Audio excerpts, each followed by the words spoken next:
कर रहे हैं कि सरकार इस दिशा में काम कर रही है, लेकिन ब्रेक पर जाने से पहले विपिन शर्मा, मैं इसी पर एक चीज आपसे समझना चाहूंगा, क्या वाकई में इतना आसान होगा जैसा कि अभी धीरज पाठक साहब कह रहे हैं कि अगर ये चुनाव विकास के मुद्दे पर हो जाए, अगर ये चुनाव रोजगार के मुद्दे पर हो जाए, कारोबार के मुद्दे पर हो जाए, तो बीजेपी के लिए चुनौती आपको नहीं लगता कि बढ़ सकती है? देखिए, ऐसा है कि इस समय एक परसेप्शन, एक बात होती है, परसेप्शन एक धारणा बना रखी है। जिस तरह से अभी इरशादुद्दौला ये बात कर रहे थे, कह रहे थे कि जब से ये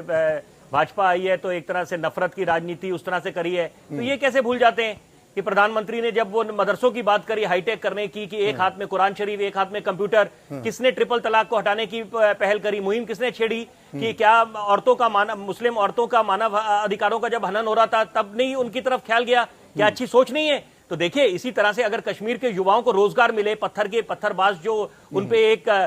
ठप्पा लग गया था कि आप पत्थरबाज हैं, तमाम चीजें, लेकिन आपने बात करी विकास और रोजगार की। देखिए, सरकार अपनी तरफ से, जिस तरह से आरबीआई ने केंद्र सरकार को 1,76,000 करोड़ रुपए दिए आर्थिक मदद, तो उसमें आप देखेंगे कि किस तरह से आपको जो वर्किंग कैपिटल बढ़ेगा अभी, और बैंक्स का जो मर्जर हुआ है। आज तो वित्त मंत्री निर्मला सीतारमण के हस्बैंड ने भी इस बात को स्वीकार कर लिया कि देश आर्थिक मंदी से जूझ रहा है।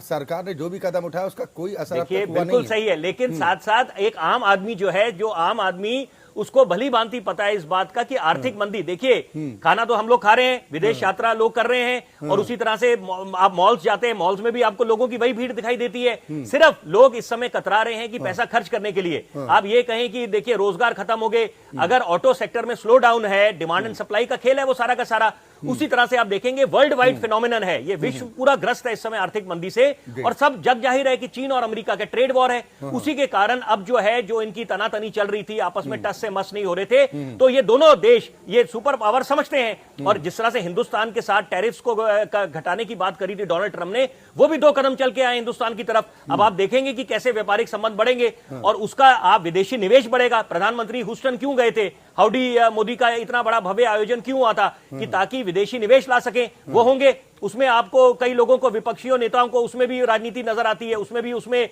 नुक्स नजर आते हैं। जब विदेशी निवेश आएंगे, और सबसे बड़ी बात मेक इन इंडिया, देखिए मेक इन इंडिया की बात है, लगातार चर्चा इसी बात पर करेंगे क्योंकि आज का हमारा जो विषय है। लेकिन बस एक बात बोलूंगा, अगर रोजगार, अगर विकास के मुद्दे में भी हो जाए, विकास के मुद्दे और रोजगार और आर्थिक मंदी को भी लेकर हो जाए, तो भाजपा, देखिए आप इन चुनावों की बात कर रहे हैं, चाहे उपचुनावों की बात कर रहे हैं, चाहे 3 राज्यों के चुनाव की बात कर रहे हैं, भली भांति देखिए अभी इस समय सेफ पोजीशन में है। उन्हें पता है कि इस समय क्योंकि विश्वग्रस्त है, और आम आदमी भली भांति समझता है कि विकास कैसे होगा। चले, यानी आपको यह लग रहा है कि जो दुनिया पर आर्थिक मंदी के बादल मंडराते दिखाई दे रहे हैं उसको लोग समझते हैं, और लोगों को लग रहा है कि जो प्रयास हो रहे हैं उसके सकारात्मक परिणाम देखने को मिलेंगे।